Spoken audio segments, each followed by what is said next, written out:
Hi, this is Amelia and Elizabeth, and we are here with Pallbearer, and we are here with Joe today. So thank you for taking this call with us. We really appreciate it.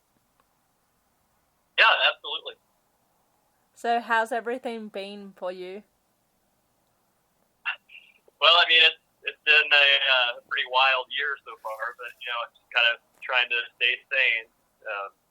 I live in New York City, so I was kind of I experienced a lot of the difficulties of the pandemic and lockdown, kind of at the very beginning of the year. So yeah, things are going to feel a little bit more normal. So I know in some parts of America you can go out and do some shows. So do you have any of those coming up? No, we don't have anything planned in the U.S. for any shows anytime soon because we don't all live in the same place, and just kind of figuring out the logistics behind that. We just aren't really ready to do it yet. There's only been a few real bigger live shows. I think I saw the other day that the Flaming Lips did a concert where everybody was inside of their own bubble. Yeah, I saw that. Fascinating, but I think people are still just trying to figure out how to pull off live shows safely, and I definitely don't think that we'll be able to set up any kind of audience bubbles anytime soon. Those audience bubbles were awesome. I would love to be in one. That would be so fun. Yeah, it seems like it would be a pretty crazy experience. It could be a lot of fun. Maybe it'll stay being a thing even after coronavirus fades away at some point. I hope so. And there are also a lot of live stream studios, so have you considered one of those? Yeah, I mean, just for the same reasons I just mentioned, we're still trying to figure out the best and safest way to all be able to kind of convene in the same place and make that happen. I think, given, I don't know,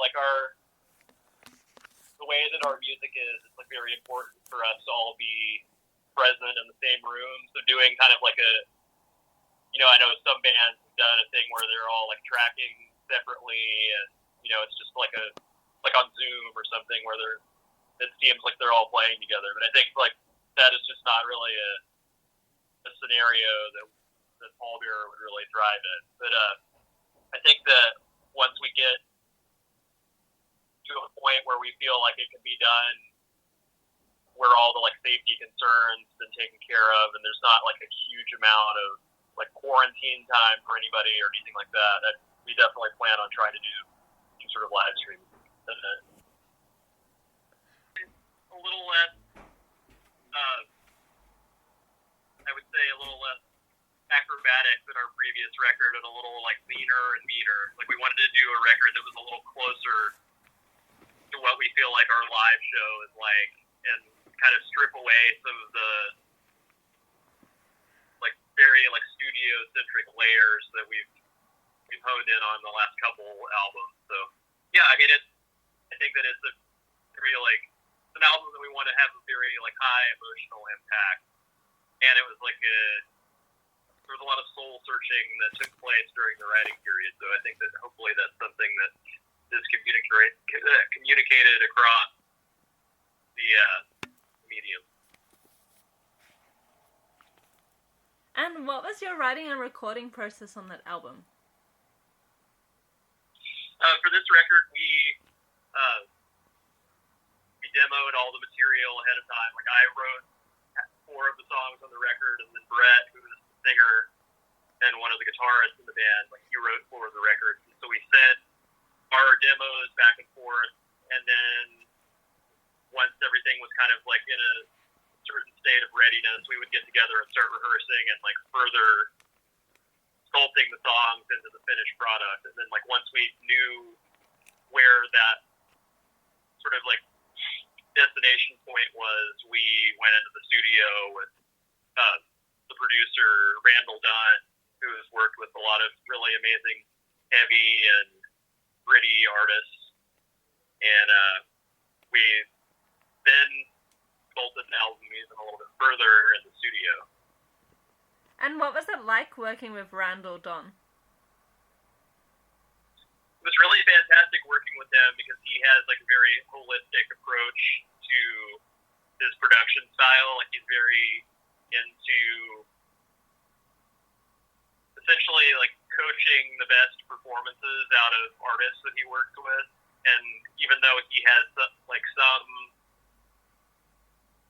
like suggestions on arrangement or dynamics or things like that, he really is looking for the artist to like bring that out of themselves, I think. So being able to like work with someone who I know respected our artistic process and tried to get the best possible outcomes out of that was really invigorating, and it like really I think for all of us it like pushed us to try to be even better at our instruments and like even more thoughtful in our composition. And how did you come up with your album cover, and is there a meaning behind it? The concept for the cover was one that Brett and I had discussed over like a lot of months as the album was taking shape, and we basically wanted it to be an image that represents the like dissolution and fading memory of a family like breaking apart. And once again, as with our last several musical endeavors, the cover art was created by Michael Lyerly, who's the brother of our drummer, Mark. So there was like a very like tight connection there, being able to communicate the sorts of emotions that we wanted to convey, and then he took it from there. And you also got signed by Nuclear Blast, so how did that come about? And how's it being signed to them? We've had a connection with them for a number of years now because they released our previous album, Heartless, in all the territories outside of North America. So we, a few years back, we had the opportunity to meet Monty Connor, who's the president of Nuclear Blast, and like we really hit it off with him through our shared love of a lot of killer classic rock, and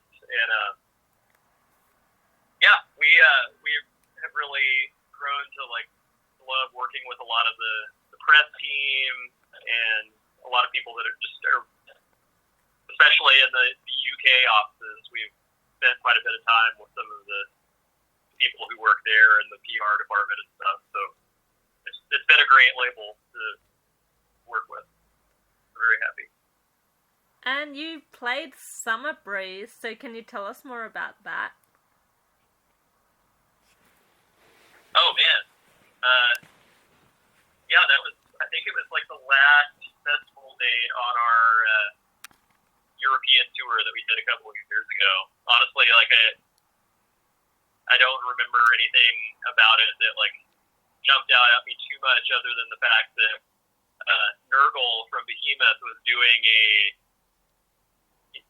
beer tasting of his new like Behemoth branded beer, and that was pretty fascinating. But, yeah, it was a cool open air festival like Europe is so famous for. So hope to get to play it again sometime. So what's your favorite festival you've played? I think my favorite one that I've played probably would have been Roskilde in Denmark. That's still been my pinnacle, I think. And is there any festival you haven't played that you really want to play? Oh man, I don't know. There are obviously like plenty of festivals out there nowadays. I still think it would be interesting to play Coachella in California, and then any of the Download festivals. Like I know that the Download Australia edition definitely seems like it would be a lot of fun. And we're going to ask you our signature question now. So if you could have any band perform one of your songs, which band would it be? Which song would it be? And would it be in your style or their style? Oh, man. Let me think about that for a second.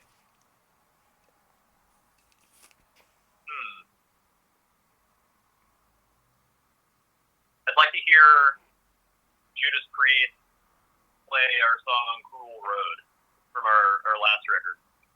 I love Judas Priest live. They're so amazing. And I'd like to hear them like play it in Judas Priest style and not our style. How good is their new album?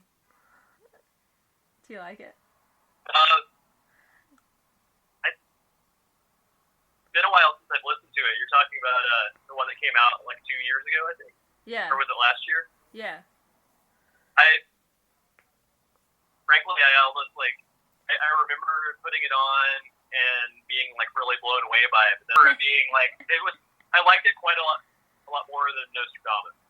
Because that one had all the like weird like interludes between all the songs. Yeah. That kind of like slowed the record down a little bit, I think. And Judas Priest should just be like nothing but like balls to the wall all the time, I think. And what's your favorite memory of watching a different band perform live? Can you tell us a story? Oh man, I think that's really tough. I've seen a lot of bands over the years, but I think maybe my favorite memory that springs to mind, just right off the top of my head, was seeing the band Gong play at Roadburn a few years ago. It legitimately felt magical. Like what they were doing blew me away like so much that I like honestly like it felt in a way like they had somehow like cast a spell on the audience. Like I was legitimately like like at a loss for words pretty much how good it was. I've been a big fan of Gong for a long time, and I didn't expect it to resonate so deeply with me. So that was an amazing experience. I haven't heard of them before, so I'm gonna have to check them out. Yeah, they went through a lot of different incarnations, but their first like 5 or 6 records from the 70s are like very like trippy prog, with some like really cool like heavy moments and like very groovy parts to come in. So. And last question, is there anything else you would like to say to your fans? Yeah, I'd like to say that we can't wait until all of this madness is over and we're able to be back out playing in front of you and being able to have the opportunity to like connect face to face.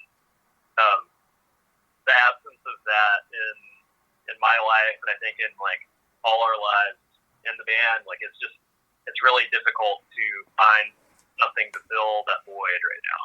It has been such a crucial part of our existence for over a decade now, and like not having the opportunity to really like make those personal connections, whether it's even just seeing somebody when we're on stage and looking out and seeing that there are people that are like kind of like vibing to the music, or like talking to people at the show, like having a beer with them and being able to like understand their deeper connection to like why they like our music or heavy music or whatever. Like it's just the lack of that right now is like it's pretty painful, and I hope that it's able to return to.